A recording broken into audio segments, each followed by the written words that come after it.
Hey guys, today I'm going to talk about something that's an important component of moving money offshore or investing offshore, and that's actually the process of getting money from South Africa to an outside location offshore. There are two ways that you can invest or move money offshore. The first way is by means of your discretionary allowance. Now, discretionary allowance is an allowance that the government lets you get out of the country without any kind of test or measurement of whether your tax affairs are in order. The way that works is that from the 1st of January to the 31st of December, each individual, so within a calendar year, can move up to 1 million rand. That includes your travel allowances. So if you're going to be investing and traveling in the same year, the combined amount cannot be more than 1 million rand per person per calendar year. The process of moving this money offshore typically has two steps. The first step is finding a forex dealer in South Africa that will do the transaction for you.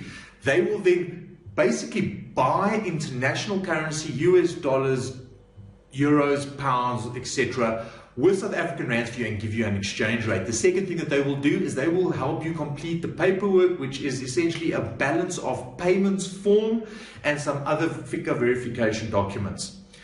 We prefer to use Investec Bank as our preferred forex provider for the simple reason is that we found that their spread that they take on the exchange rate is the most reasonable. They take a flat fee, the providers that we use, a flat fee of about 1,500 Rand or 0.25%, whichever is the highest. Retail banks, we have found, will take anything from 1.5% right up to 3% on the spread. Now, when I talk about the spread, I mean the difference between the flat exchange rate and their buy and sell rates. I'm sure a lot of you have noticed that when you see those exchange rate boards at the airport or at a forex dealer, their buy rates and their sell rates are significantly different.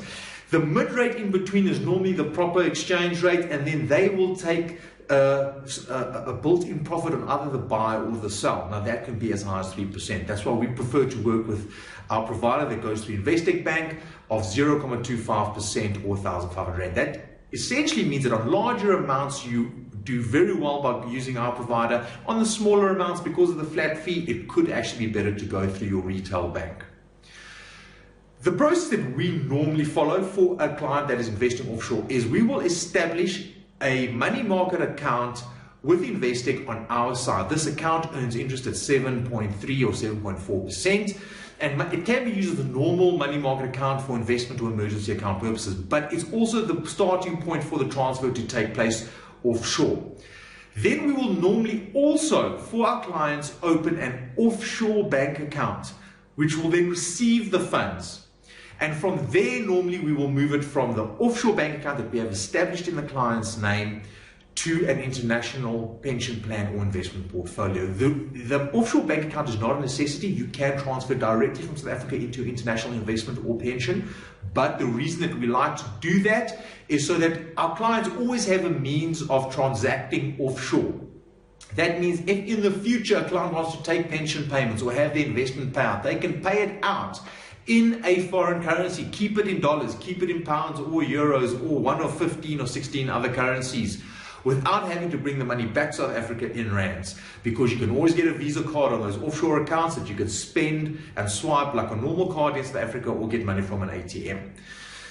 The last way, that is not the discretionary allowance way, which is called using a tax clearance, is a slightly different process. This is an application you have to first do to SARS. It is not a letter of good standing. It's not the normal tax clearance that a lot of people think of. It's a tax clearance to take money offshore. You can do it through e-filing, although we normally recommend that you do it through a forex provider or someone that can smooth the process for you, because SARS can be very strict. Essentially what they do is they have a look and see, do you owe the government any money? Are your affairs in order? If it is, they will say yes, you can move money. You will have to provide proof of where the money came from and that you have the means to pay for the amount of money that you are requesting permission to move. They will then give you permission to move X amount of money, anything up to 10 million Rand per person in a year. That means between a husband and a wife, you can move a maximum of 20 million Rand using this method in a year. That cap has been moved up to 10 million. In the recent years, previously before that was 4 million Rand, and before that it was even lower. The government can at any point change these limits and shut down or reduce the amount of money that can be moved offshore. They don't even need to do it in a budget speech. The governor of the Reserve Bank can literally just sign a document to protect South Africa's economy from money flowing offshore.